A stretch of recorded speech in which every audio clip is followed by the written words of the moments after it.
So what I'm basically saying is we're just going to create a country where if you like Mark Maron's brand of, woke stand-up, then you'll go watch Mark Maron. And if you enjoy Adam Carolla's brand of unwoke stand-up, then you'll just go watch Adam Carolla. And I think that's where we're at. Now, Adam Carolla's not going to get network TV specials or anything like that. That's definitely true. But just sell tickets and I'll be in the Jeep group and the other guys will be in the Tesla group. And so you don't think there's ever going to be any hand-holding all come together? It'll never be what it was. It's always going to be divided.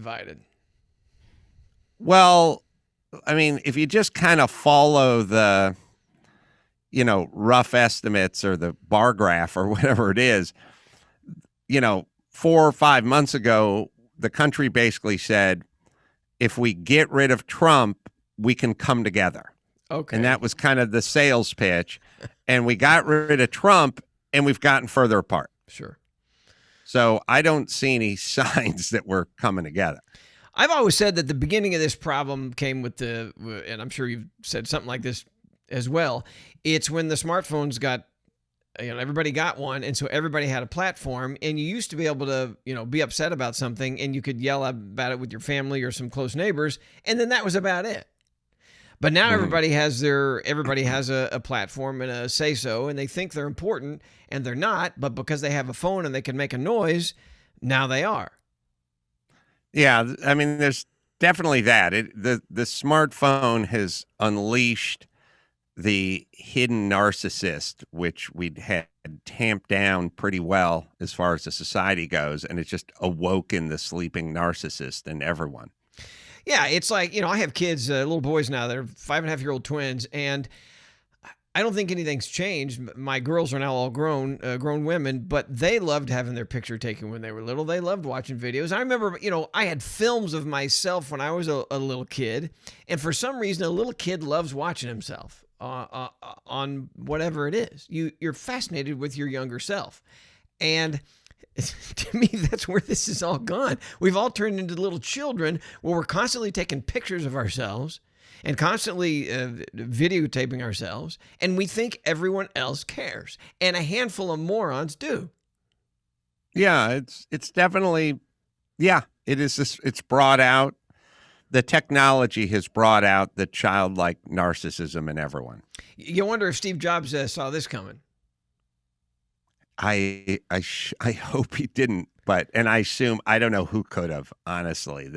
We're chasing this thing, Well, you got to wonder where it's going to go. I mean, you look at Star Trek, and I'm sorry about that, but I'm a geek with that. They have no money, and everybody just seems goal-oriented. They never go back to the planet where people are just, the ones that are just the laborers. Everybody seems to have a purpose and want to expand and grow and be great.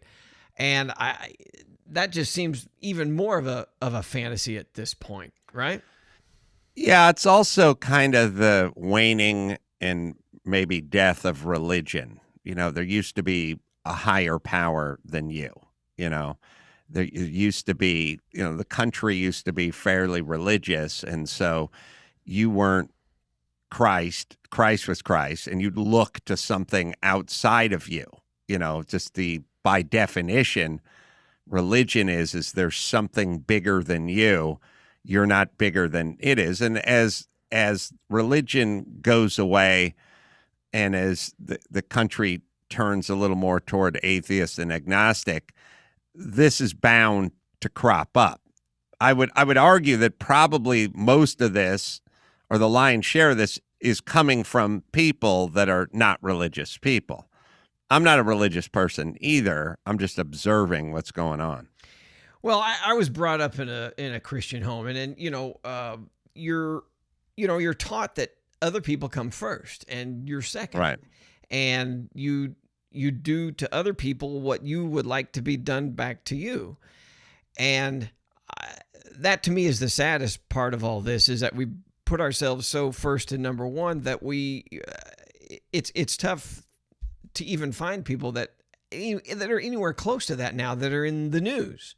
And all you hear about is the bad news. And those people, you don't hear about the good people that do that anymore. And well, it's the golden rule. And that's one of the things I've definitely harped on the golden rule just sort of being lost. I mean, it's what we used to we used to teach it.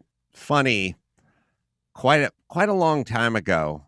I mean, it's been 10 years, I think more. I was sitting around with my kids and the TV was on, and it was Wow Wow Wubsy, their TV show they used to watch. And they started with this song about the golden rule.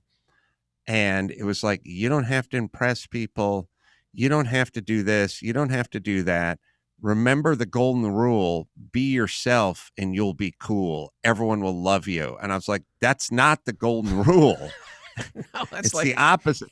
So that's it was that's this the whole, aluminum rule. right. It was the whole thing was about you not trying to do anything, you not having to wear fancy clothes, and you not having to act this way or that way, and the you be yourself and you'll be cool. That's the golden rule. And it's like, no, that's a horrible message to send to kids.